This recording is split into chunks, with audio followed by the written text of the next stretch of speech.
Welcome back. I am Willette Davis. I am the founder and creator of Fat Girl Fitness Plan. It is so good to see you again.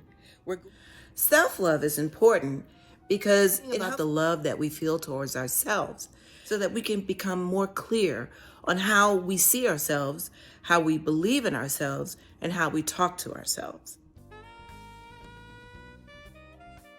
Because it helps us stay committed to ourselves. You know, sometimes the difference between achieving a goal and not achieving a goal is the conversation and belief system that we have to ourselves. I mean, think about it. A lot of the inconsistencies that we have is because we may self-sabotage. We may talk to ourselves in a negative manner.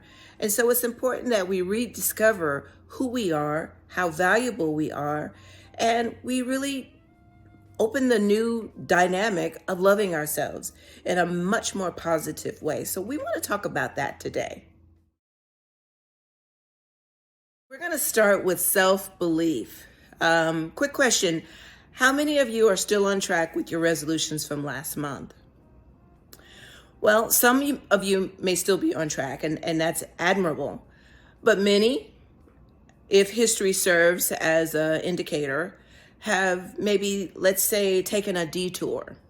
And if you have taken a detour, all hope is not lost. I want you to keep the faith. Part of loving yourself when you take a detour in life or have a setback or you have an obstacle is to understand that you are not a problem.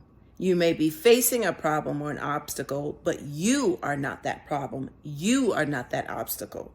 You must believe in yourself, have faith in yourself that you can turn a setback into a comeback, right? The next thing that's important for us to understand is the power of self-belief. When you fall off, when you have a setback, here are some suggestions that I want to present to you so that it'll make it easier for you to get back on track. So here are 3 strategies. One is to feel your feelings, right? Sometimes we try to pretend like we're not feeling what we're really feeling, and that only creates a delusional state within our own being because we know what we feel. If we're angry, we shouldn't try to pretend or lie to ourselves that we're not feeling anger. That only makes us not be true to ourselves. So if we want to understand how to deal with an obstacle, how to deal with a detour, we have to be honest with ourselves. To thine own self be true. So feel what you're feeling. You don't have to act on your feelings, but you should be honest enough to say, I'm angry about this. I'm frustrated about this. I feel vulnerable about this. I feel trapped. Because only when you're honest with yourself can you really start to move the needle towards the goals that you're going towards. You know, that's the positive progression that we all want. So feel your feelings, be honest with yourself, and face that woman, that man in the mirror, and be honest with how you feel. That's the first step. The second step is to feel the feeling, right? And now let's try to be positive. It's not a situation that we want to find ourselves in, but we can't put negative on a negative situation. Only in math does negative plus negative or negative times negative equal a positive. In life, it makes your situation worse. It creates energy that binds you and burdens you. And that's not what we're going for. So we want to be positive. So that's another thing, another strategy that we could use in addition to feeling the feelings is to think positive and try to put a positive spin and say, you know, this may not be what I want right now, but I will find a way through this. I'm smart, I am creative, and I will find a way to the other side of this situation. That means that I have to find other resources. I have to seek some allies, make some friends, try to get some help to get to the other side. And that's what I'll do. But it's not the end just because I'm on a detour. Okay?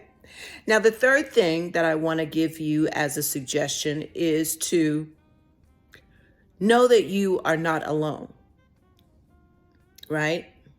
Not alone. I think so many times when we are in a situation, we feel like we're the only one.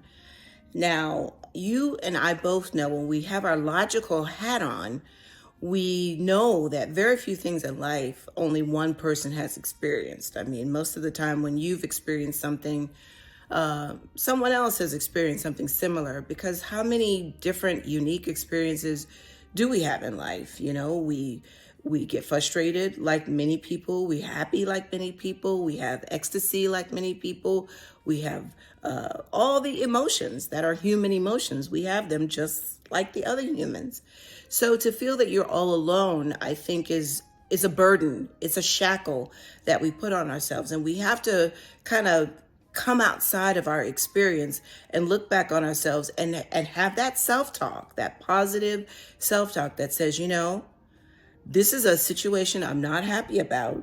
Again, like we feeling those feelings, I'm not happy about this situation. But I know I'm not the only one who has been in a situation like this. I guess she was like my landlord when I was in school. You know, I'm thinking about that as I'm talking to you because, you know, just she said it so matter of factly. She said, well, if everybody else can do it, you can too. And I'm thinking about that now as we have our conversation here, that, yeah, our experiences can be very universal. And if other people have gotten through it, I can too. You can too. So you are not alone. That's the take home message. That's the teachable point of what this conversation is about, is you are not alone. I want you to feel your feelings. I want you to stay positive because you are not alone and you are smart and you can get to the other side of your detour. I guess